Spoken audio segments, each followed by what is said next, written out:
আসসালামু আলাইকুম ভিউয়ার্স, আমি আজকে ২টা রেসিপি নিয়ে আপনাদের সামনে হাজির হলাম। এটা ঈদের রেসিপি। একটা হলো দই, মিষ্টি দই, আরেকটা হলো কালো জাম।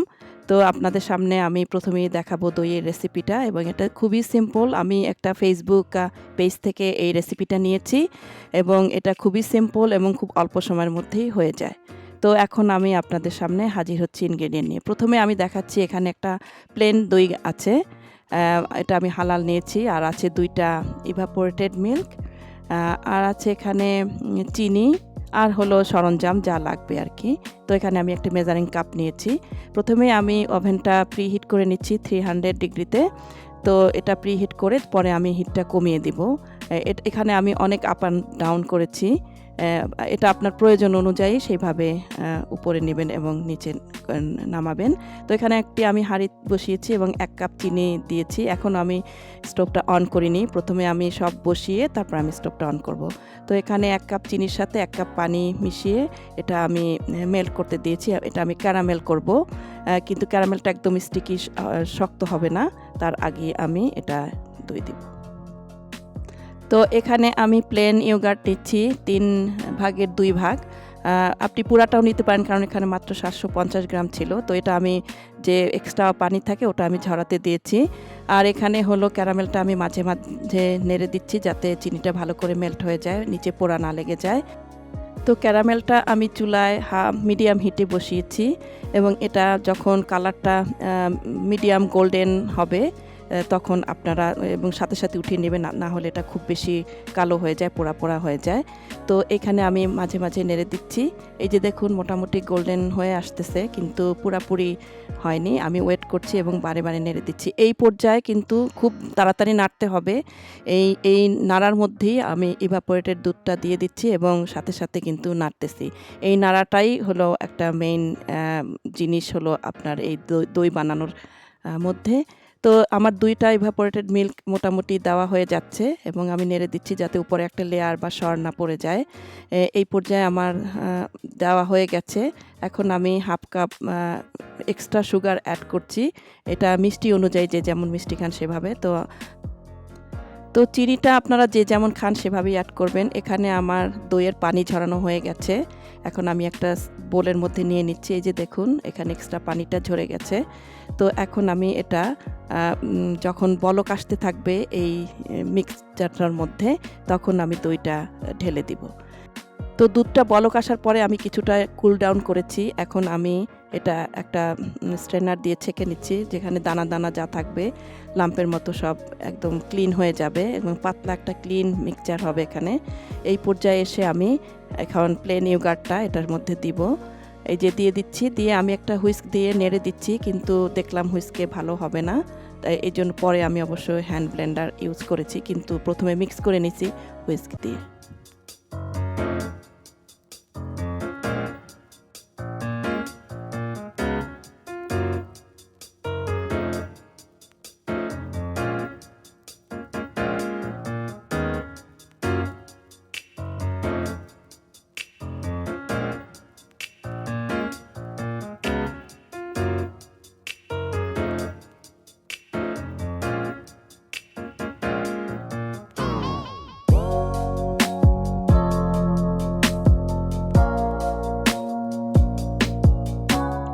তো আমি এখানে হ্যান্ড ব্লেন্ডার ইউজ করেছি এবং সম্পূর্ণ দানা দানা যা ছিল লাম্প সব মিক্স হয়ে গেছে। এখন আমি একটি মাটির হাঁড়িতে দইটা ঢেলে নিচ্ছি। এই মাটির হাঁড়িটা আমি ঘন্টা খানেকের মতো গরম পানি দিয়ে ভিজিয়ে রেখেছিলাম, কারণ এটা আমার ফার্স্ট টাইম ইউজ করতেছি।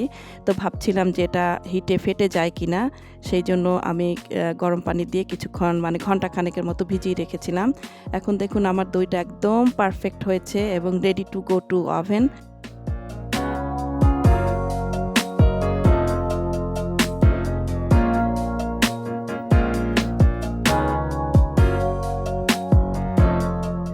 তো দইটা আমি ওভেনে দেওয়ার আগে প্রিকশন হিসাবে আমি একটা বেকিং শিট নিয়েছি। এখানে আমি টেম্পারেচার 180-তে নামিয়ে নিয়ে এসেছি। বেকিং ওয়্যারটা দেওয়ার কারণ হলো যদি ইন কেস এই মাটির হাঁড়িটা ভেঙে যায় তাহলে যেন এই বেকিং শিটটার মধ্যে পড়ে, সেই জন্য আমি এটা প্রোটেকশন হিসেবে নিয়েছি। তো এখন আমার দইটা হয়ে গেছে, একদম ডান। তো বন্ধুরা, আপনারা যদি আমার এই চ্যানেলটি ভালো লেগে থাকে আপনাদের, আমার চ্যানেলটা সাবস্ক্রাইব করবেন, লাইক করবেন, শেয়ার করবেন, কমেন্ট করবেন এবং আমার সাথে থাকবেন, আমাদের জন্য দোয়া করবেন। দেখুন, দইটা একেবারে মনে হয় যেন সেই কুমিল্লার মাটির হাঁড়ির দইয়ের মতো হয়েছে এবং খেতেও অনেক মজা হয়েছিল, টেস্ট হয়েছিল এবং চিনি এবং সব কিছুই পারফেক্ট হয়েছিল এবং সুন্দর, এটা একদম জমেছিল।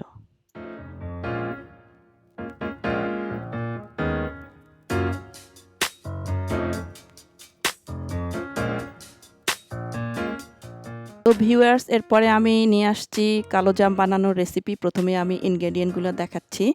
তো প্রথমে এখানে বেকিং সোডা, এটা কয়েক পিঞ্চ, তারপরে হলো পাউডার মিল্ক, এখানে 1 কাপ, আর তারপরে হলো ময়দা 1/3 কাপ, এরপরে আসছে সুজি 1 টেবিল স্পুন, এরপরে আসছে লিকুইড মিল্ক।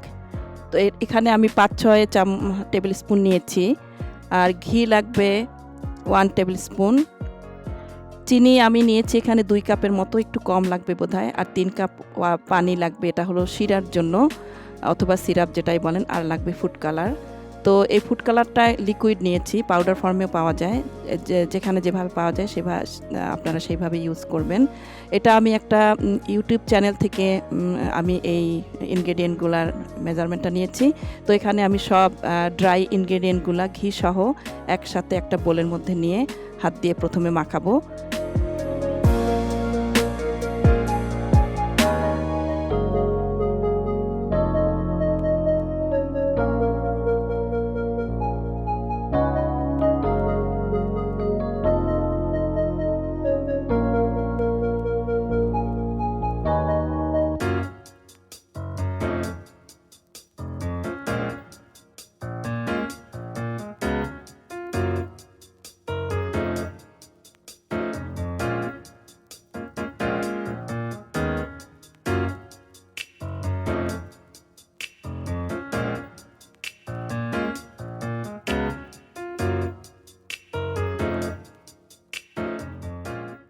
এখানে আমি 3 চিমটির মতো বেকিং সোডা নিয়েছি। এই বেকিং সোডার একটা কাহিনী আছে, এটা আপনাদের সাথে আমি পরে শেয়ার করছি। এটা পড়ে গিয়েছিল হঠাৎ করে, তো আপনাদের সাথে পরে শেয়ার করব। কিন্তু আমি আপনাদেরকে বলে রাখছি, দুধটা, লিকুইড দুধটা আমি যেভাবে ভেবেছিলাম অতটা লাগেনি, কারণ ঘির পরিমাণটা একটু বেশি হয়ে যাওয়াতে 3 টেবিল স্পুনের মতো লিকুইড মিল্ক নিয়েছি, অত বেশি মিল্ক লাগেনি। এখন আমি ভালো করে এটা মাখিয়ে পরে আমি ফুড কালার অ্যাড করব।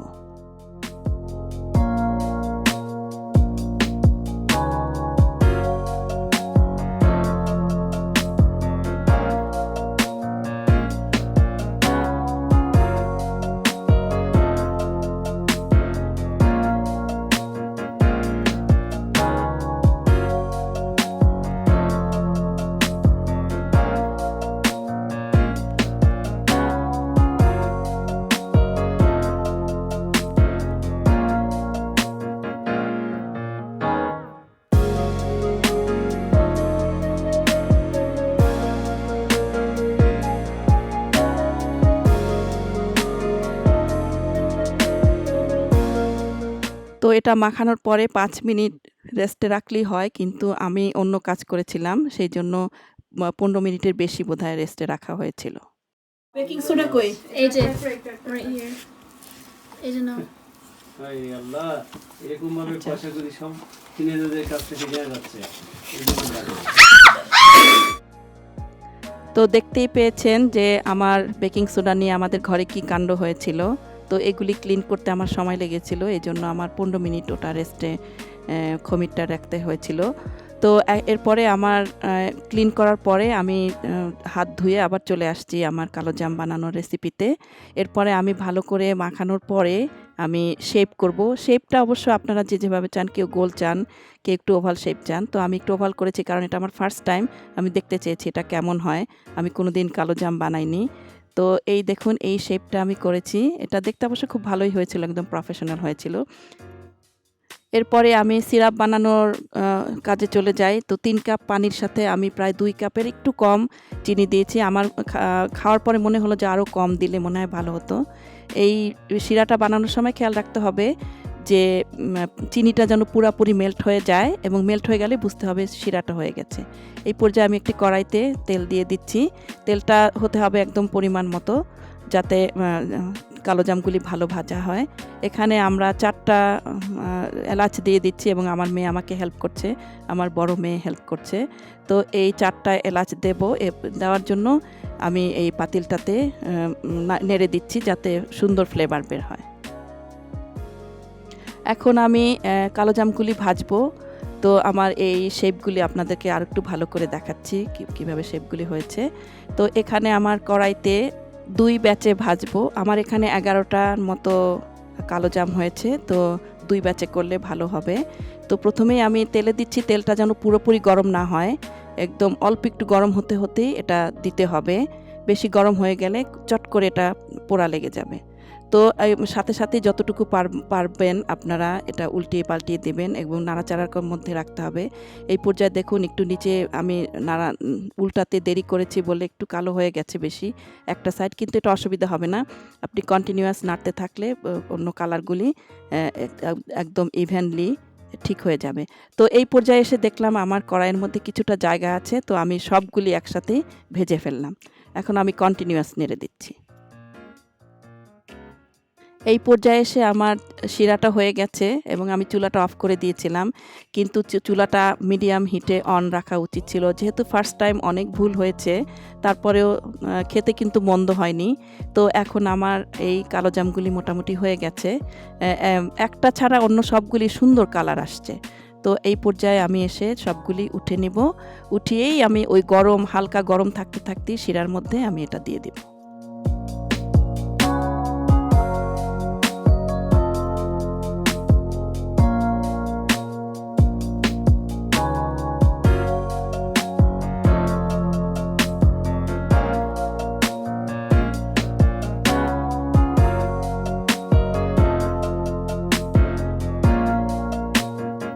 এখন আমার সব কালোজামগুলি শিরার মধ্যে দেওয়া হয়েছে, এবং 15 মিনিট আমি ঢেকে এটা সিদ্ধ করব মিডিয়াম হিটে।